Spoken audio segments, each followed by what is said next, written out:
आज जो सदन अडजर्न हुआ, इसकी वजह क्या थी मुझे तो मालूम नहीं था।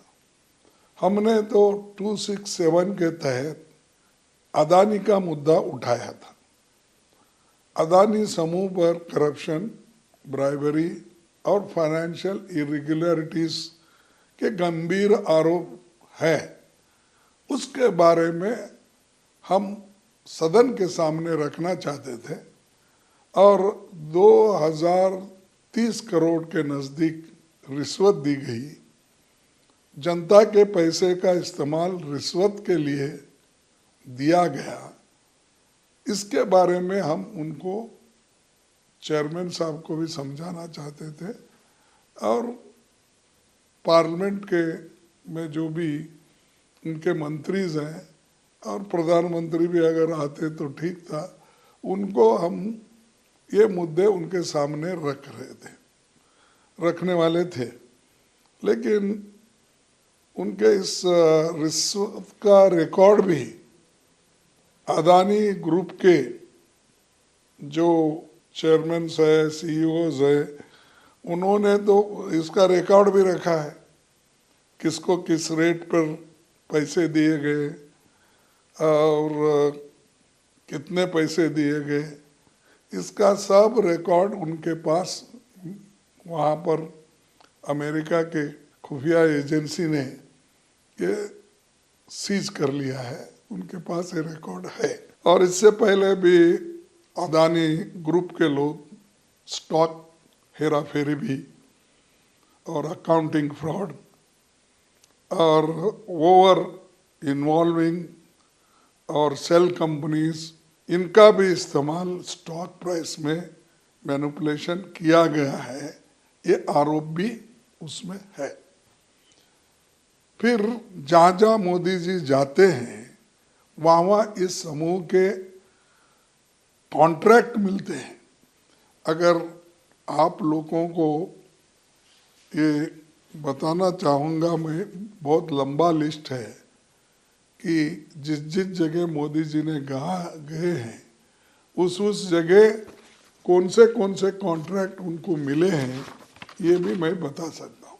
इसीलिए हम ये चाहते थे कि इसको डिस्पैशनेटली हाउस में डिस्कशन हो।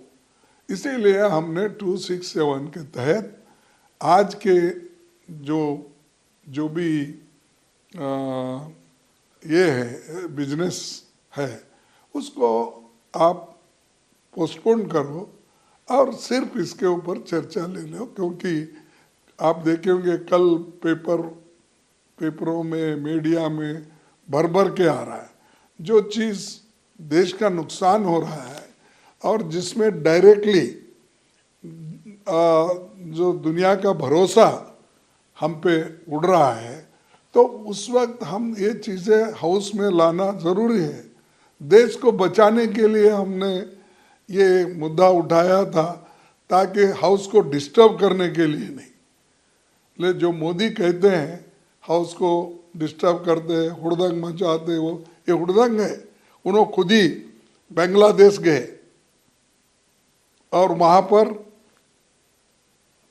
अदानी को झारखंड इलेक्ट्रिसिटी एक्सपोर्ट उन्होंने जून 2015 में वहाँ विजिट किया था बांग्लादेश को, वो प्रोजेक्ट उसको अलोकेशन करने के लिए दिए। मलेशिया मेगा कंटेनर प्रोजेक्ट को मार्च 2017 में गए थे, वहाँ उनको अप्रैल 2017 में ये कॉन्ट्रैक्ट मिला। इजराइल ड्रोन मैन्युफैक्चरिंग हाइपोपोर्ट एक्वायर्ड, और ये जुलाई 17 को गए थे, दिसंबर 2018 में वो इनको मिला। और सिंगापुर गए प्राइम मिनिस्टर, वहाँ investment of 1000 crore in Adani port by state owned Singapore investment firm. ये उनका विजिट हुआ 2018 में और जून में 2018 वहाँ पर उनको कॉन्ट्रैक्ट मिला। इसी ढंग से श्रीलंका कंटेनर टर्मिनल पोर्ट 2020 को गए, प्राइम मिनिस्टर विजिट किए, वो 2020 को उनको कॉन्ट्रैक्ट मिला अदानी ग्रुप को। नेपाल गए, take over of 2 international airport, वो जून 2013 में ये गए और ये ऑनगोइंग प्रोसेस चल रहा है।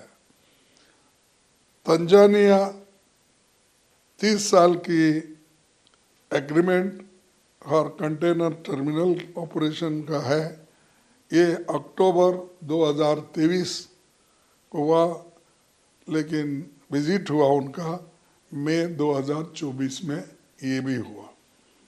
कीनिया में मेन इंटरनेशनल एयरपोर्ट दिसंबर 2023 में हुआ और मार्च 2024 9 प्रोजेक्ट स्टैंड्स कैंसल्ड। उसमें गड़बड़ी है, इसीलिए कीनिया के प्रेसिडेंट ने इसको कैंसल कर दिया वहाँ के लोकल लोगों के डिमांड से। देखिए, ये बाहर के लोग आकर हमारे देश को लूट रहे हैं, इसीलिए इस फर्म का बदनामी हो गया है, इसीलिए हम नहीं चाहते कि ये हैंडओवर उनको करे, तो वो भी हो गया। लेकिन प्राइम मिनिस्टर दिसंबर 2023 में गए थे वहाँ। तो वियतनाम में planned investment in 2 airports and development of sea port, ये जुलाई अगस्त 2024 में गए थे, prime minister Modi ji visit किए, ये चल रहा है काम ऑनगोइंग। उसी के साथ Greece acquire stakes in 3 Greek ports, तो ये 3 पोर्ट एक्वायर करने के लिए उन्होंने बात चल रहा है। अगस्त 2023 में उन्होंने वहाँ विजिट किया और ये प्लान्स टू एक्वायर पोर्ट्स ये चल रहा है। मैं इसलिए आपको बता रहा हूँ कि ये इतने जहाँ प्राइम मिनिस्टर गए हैं वहाँ इनको कॉन्ट्रैक्ट मिला है। बगैर इनके आशीर्वाद से, बगैर इनके सपोर्ट से कौन सा देश इतने देशों में इनके साथ ही करता है। There are so many reputed companies, investors in India, सब छोड़ के इनको, और वो कहाँ पहले जाते हैं, इनसे पहले वहाँ पर ये सब होता है। ये इससे हमको यही कहना है कि मोदी जी के सपोर्ट से ये सब कुछ हो रहा है, इसका असर देश पे पड़ रहा है। ये हम उठाना चाहते थे, लेकिन इसको हमको मौका नहीं दिया गया। और उसी के साथ एक कंपनी के बिजनेस इंटरेस्ट को बढ़ावा देने और भ्रष्टाचार को प्रमोट करने, रिश्वत के भुगतान को फैसिलिटेट करने के केंद्र सरकार के ये पीएसयू और एसईसीआई की भूमिका को लेकर सवाल है। ये सवाल उनके लिए है और ये जहाँ जहाँ मोदी जी जाते हैं वहाँ वहाँ इस कंपनी को, इन लोगों को कॉन्ट्रैक्ट मिलता है। ये कैसा मिलता है? तो ये सवाल हम उठाए थे ताकि इसका डिटेल चर्चा हो, लेकिन बदकिस्मती है कि इसको हमको चर्चा करने के लिए सरकार ने कुछ भी नहीं बोला, रिएक्ट नहीं किया। और खैर चेयरमैन साहब ने हमको ये बोला, नहीं ये मुद्दा उठा नहीं सकते, हम पहले इसके बारे में ऐसे डिसीजंस लिए हैं कि ऐसे कोई भी 267 में हम मौका नहीं दे सकते, ये उनका कहना है। लेकिन 267 में ऐसे जरूरी मुद्दे उठाने के लिए ही 267 है, नहीं तो वो रूल आना ही नहीं चाहिए। किस लिए आला है? ऐसे अर्जेंट इश्यूज को उठाने का, जैसा मणिपुर जैसा इश्यू है, जैसा कि परसों मध्य प्रदेश में एक बहुत बड़ा हादसा हुआ मस्जिद के पास। तो ऐसे चीज़ों को उठाने के लिए ही ऐसा ये रूल है, ये क्लॉज है।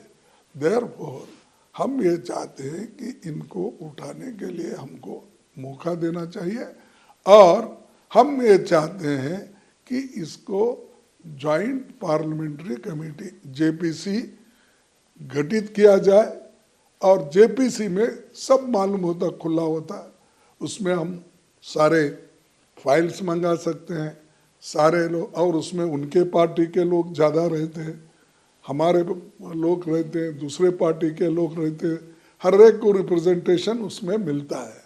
और वो मिलने के बाद जो दूध का दूध पानी का पानी हो जाएगा। इसीलिए हमारी डिमांड है कि जेपीसी गठित करो, सच्चाई बाहर आने दो, और मोदी जी जो ऐसे बाहर बोलते हैं वो उसके बजाय अपनी छवि ठीक कर लो। इंटरनेशनल में जाकर बड़े बड़े बातें करते हो और अपोजिशन को टारगेट करते हो कि अपोजिशन के लोग उनकी छवि कर रहे हैं। छवि तो आप खराब कर रहे हैं, बिजनेसमैन को लेकर फिर रहे हो, उनको ठेकेदारी दिला रहे हो, और इसकी FIR ये सब इनके ऊपर हुआ, करप्शन चार्जेस लगे, कहा अमेरिका कंपनीज ये बोल रहे हैं। तो ये जो चीज़ें हैं इसको डिटेल डिस्कस होना, इसीलिए हमने उठाया था, तो हमको चांस नहीं मिला। लेकिन हम चाहते हैं कि जॉइंट पार्लियामेंट्री कमेटी इसको बनाना चाहिए, और रिश्वत इन्होंने कितना दिया और क्यों, और प्राइम मिनिस्टर जो बाहर गए जाते वक्त इन्हीं को क्यों लेके गए, या इनसे पहले आकर हर चीज़ इनको कैसा मिल रहा है, यही हम बोलना चाहते हैं।